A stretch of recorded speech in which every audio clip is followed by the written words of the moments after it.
Bien, señores, el reloj marca las 7:07. Avanzamos con más de la primera edición de noticias de RPC Radio. A esta hora nos acompaña la ingeniera Luz Graciela de Calzadilla, directora del Instituto de Meteorología e Hidrología de Panamá. Ingeniera, gracias por estar con nosotros en esta edición informativa. Importante hablar esta mañana varias cosas. En primera instancia, hablar sobre el fenómeno del Niño, pues la temporada de huracanes y el trabajo que realiza en sí el Instituto de Meteorología e Hidrología de Panamá. Bienvenida. Bueno, muchísimas gracias. Buenos días a todos los radioyentes.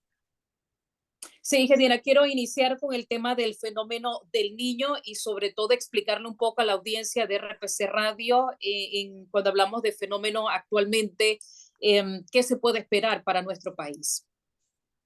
Bueno, el fenómeno del Niño está con una probabilidad, según la NOAA, que es la agencia de los Estados Unidos que monitorea la temperatura del Pacífico ecuatorial, que tiene que ver con las temperaturas, ¿no? O sea, las temperaturas son las que del mar determinan si estamos en presencia de una niña, que son temperaturas frías, o si estamos neutro.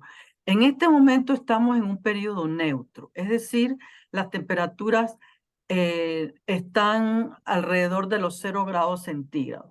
Cuando comienzan a elevarse, entonces ya comenzamos a tener las probabilidades de la presencia de un fenómeno del Niño. La NOAA está pronosticando para los meses de junio, julio, agosto, con un 60% de probabilidad la presencia de este fenómeno. Este fenómeno lo que nos afecta a nosotros en el territorio panameño es una disminución de las lluvias. Y tengamos claro que no se trata de ausencia de lluvia, no es que vamos a entrar en una sequía. Hay que tener mucha responsabilidad en eso porque no se trata de alarmar que vamos a entrar en sequía. No, de ninguna manera. Es una disminución en las lluvias y que por supuesto afectan de una manera diferenciada, primero en las diferentes áreas del país. Disminución de las lluvias en el área del Caribe no es significativo, porque en el Caribe llueve todo el año. En la Chiriquí tampoco esa disminución es demasiado impactante. Sin embargo, en el arco seco ya comienza a tener más consecuencias, porque es un área donde llueve pocos días al año. O sea, del año llueven aproximadamente entre 113 a 115 días al año. Sin embargo, en la provincia de Chiriquí llueven 260, 269 días al año. O sea, hay una diferencia muy marcada. En el área del Darién, en Veragua, Coclé, cada provincia tiene sus características climáticas y entonces el efecto de la disminución de las lluvias tiene también efectos diferenciados. Ahora, ingeniera, esas características climáticas de cada región, le pregunto, con el pasar de los tiempos, de los años, ¿ha cambiado? Cuando nosotros hacemos la comparación con lo que se denomina en climatología la media climática es el promedio de las variables meteorológicas más importantes, no más importantes, pero las más comunes que te determinan muchos efectos. Es el promedio de 30 años. O sea, el promedio de 30 años de registros te da la media climática. Entonces, con relación a esa media de las mediciones en nuestras estaciones que tenemos en el país, a lo largo y ancho del país, que son cerca de 400 estaciones, que nos permiten entonces definir esta media climática. Entonces, un evento puntual o un mes o un año lo comparamos con esa media, porque no podemos hablar de o hacer juicios con percepción, porque tenemos una percepción de que llovió mucho o tenemos una percepción que este año llovía menos. Nosotros tenemos que irnos entonces a la comparación con esta media climática y entonces hablamos de anomalías. Estas anomalías puede ser que tengamos por arriba del promedio normal o por debajo del promedio normal. Puedo decirte que en los últimos años no es que haya habido variación en el comportamiento de las variables, sino, es decir, no es que ha habido una variación en cantidad de agua, porque al final de cuentas siempre hago el mismo comentario, que el agua es la misma, porque el ciclo del agua es infinito. Entonces, lo que sucede es que tenemos entonces eventos de precipitación en muy corto tiempo muy intensos. Entonces, eso tiene consecuencias en los diferentes sectores, en el agrícola, en el pecuario, porque mucha cantidad de agua en muy poco tiempo, el suelo no lo maneja. Si tenemos ese suelo en las áreas metropolitanas cubiertos de cemento, que no hay posibilidades de absorción, entonces vemos las inundaciones inclusive con muy poca precipitación. Entonces es la alteración del territorio, tanto en el agro como el pecuario, como el turismo, como el áreas metropolitanas, que hace que los efectos de un comportamiento que sí es distinto, que sí lo hemos, o sea, eso no se puede negar, producto del calentamiento global. Tenemos entonces que una lluvia que debía ocurrir en un día te puede ocurrir en 2, 3 horas. Entonces, ese patrón de comportamiento sí ha cambiado prácticamente que en toda la República, producto del calentamiento global. Sí, importante también y escuchándola atentamente, por ejemplo, ingeniera, y ahora que estamos en un tema preocupante por el abastecimiento de agua potable en diferentes sectores, le pregunto cómo estos fenómenos inciden también en las fuentes de agua, en el aspecto hídrico, y sí me gustaría preguntarle sobre eso, la incidencia que tiene sobre, por ejemplo, los ríos y lagos del país. ¿Cómo estamos en Panamá en esa materia? Bueno, mira, en realidad el tema del recurso hídrico como tal, de la cantidad de recurso hídrico en el manejo de este vital líquido, como se dice, es una competencia del Ministerio de Ambiente. Sin embargo, nosotros tenemos nuestras estaciones hidrológicas en una gran parte. Ojalá las tuviéramos en todas las cuencas, no las tenemos en todas las cuencas del país, en las 51 cuencas que nosotros tenemos que administrar, pero en forma así no hay una disminución de los caudales. No, eso no, o sea, medidos, no hay una disminución de caudales. El tema es el uso del agua y que hay cada día más usuarios del agua y la gente, eso sí, misma.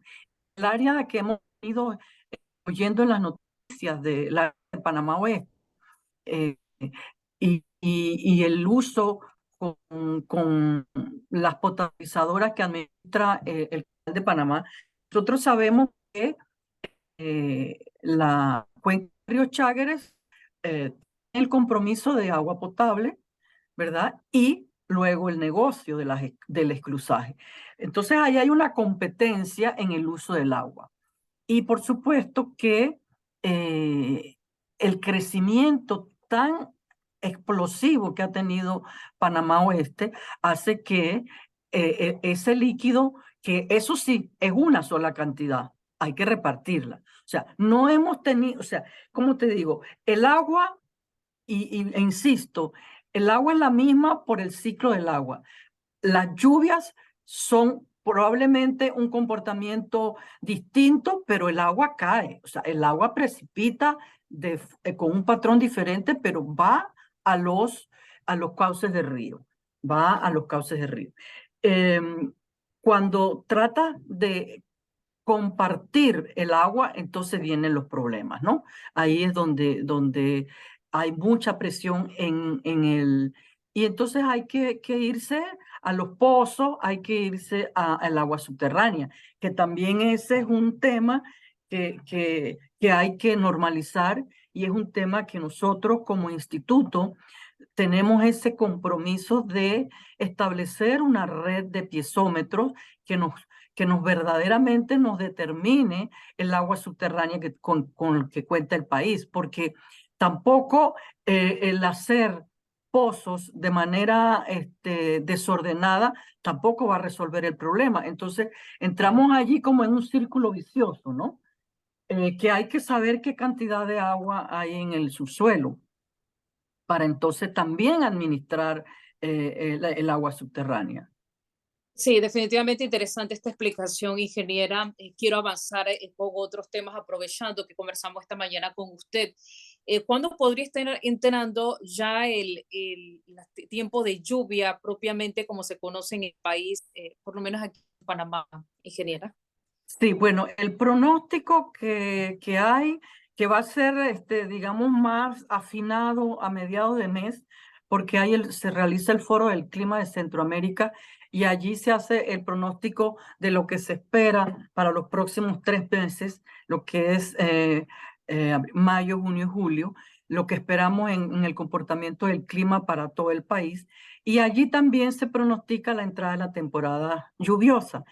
En general, climatológicamente, y como decía, por normativa de los valores que se registran en nuestras estaciones, debe estar entre mediados de abril y la primera, segunda semana de mayo. Debemos ya estar frente a la temporada lluviosa, sabiendo que el arco seco siempre tiene un retraso de la entrada de la temporada lluviosa. Nosotros estamos pronosticando que ya sea más bien para finales de mayo. Tomando en cuenta, para finalizar, ingeniera, tomando en cuenta todo lo que ustedes también comparten, ¿no? Con la población y demás, cuando se acerca tanto la temporada seca como la temporada lluviosa, aquí en Panamá, ¿usted siente que se ha aprendido, por ejemplo, en la parte del sector productivo que lo mencioné al inicio de la conversación, por ejemplo, en el tema también de cómo, incluso de cuando se realizan los proyectos habitacionales y demás, se ha aprendido a trabajar en torno también a esas temporadas y cómo funcionan, por llamarlo de alguna manera, en nuestro país, ingeniera? Bueno, mira, ese es un tema verdaderamente complicado, ¿no? En el sector agropecuario, nosotros antes como hidrometeorología de TESA y ahora como instituto, o sea, de 5 a 6 años más o menos, con el sector agropecuario sí que tenemos una interrelación muy estrecha porque eh, hemos desarrollado con el Ministerio de Desarrollo Agropecuario lo que se llaman las mesas agroclimáticas participativas. Ese es un producto muy valioso porque allí a todo el sector agropecuario, productores agrícolas, productores pecuarios, las entidades de salud animal, de salud vegetal, el IMA, el ISA, el Banco de Desarrollo Agropecuario, nos reunimos después de los foros del clima en las diferentes provincias, en Chiriquí, en Veraguas, Herrera Los Santos, Coclé, y ahora hemos incorporado Colón y próximamente estaremos incorporando Darién. A esas mesas se lleva la información meteorológica, hidrológica, lo que se espera en los próximos 3 meses. Ahí el sector toma sus medidas, ¿no? En este mes, en estas mesas que comienzan a fin de abril, llevamos entonces la información y ya hemos estado conversando con el sector con el tema del fenómeno del niño. Con relación a la temporada de huracanes, que debe comenzar el 1 de junio, termina en noviembre, estamos por ya recibir el pronóstico de lo que se espera para esta temporada. En el mes de abril, terminó el viernes, estuvo reunido el Comité Nacional de Huracanes en Costa Rica para hacer este pronóstico. Nosotros lo vamos a estar divulgando en el día de hoy, a ver qué se espera. Pero yo siempre quiero hacer la aclaración y la salvedad que es pronóstico. Cuando se habla de pronóstico, hay un nivel de incertidumbre. Un pronóstico para los 3 días Para los 4 días tiene una alta probabilidad de acierto. Pero cuando nos vamos extendiendo en el tiempo, a los 3 meses, a los 4 meses, entonces ya la incertidumbre comienza a tener un peso específico importante. Por eso es que nosotros ese pronóstico que hacemos estacional de 3 meses lo estamos actualizando mensualmente y suministrando esa información fundamental al sector agropecuario, pero también al sector salud, eh, al sector turismo. Y con relación a que si la comunidad ha aprendido, este sector ha aprendido y maneja las herramientas, pero lamentablemente el sector construcción no lo ha aprendido. O sea, el falta de ordenamiento territorial es lo que nos ocasiona justamente este tipo de situaciones tan complicadas para la comunidad, para el gobierno, para todos. La institucionalidad se complica cuando no se respeta el clima. El clima habla, entonces hay que escucharlo. Hay que entender los procesos y hay que asimilar esos procesos. Eso tiene que ser el día a día, tanto de nosotros como de las diferentes entidades que tienen que ver con el manejo y la organización del país. Ingeniera, gracias por acompañarnos. Siempre un gusto conversar con usted, una institución en esta materia. Le agradezco por Muchas tomar gracias. su tiempo y, bueno, compartir con nosotros valiosa información. La ingeniera Luz Graciela de Calzadilla, directora del Instituto de Meteorología e Hidrología de Panamá. La hora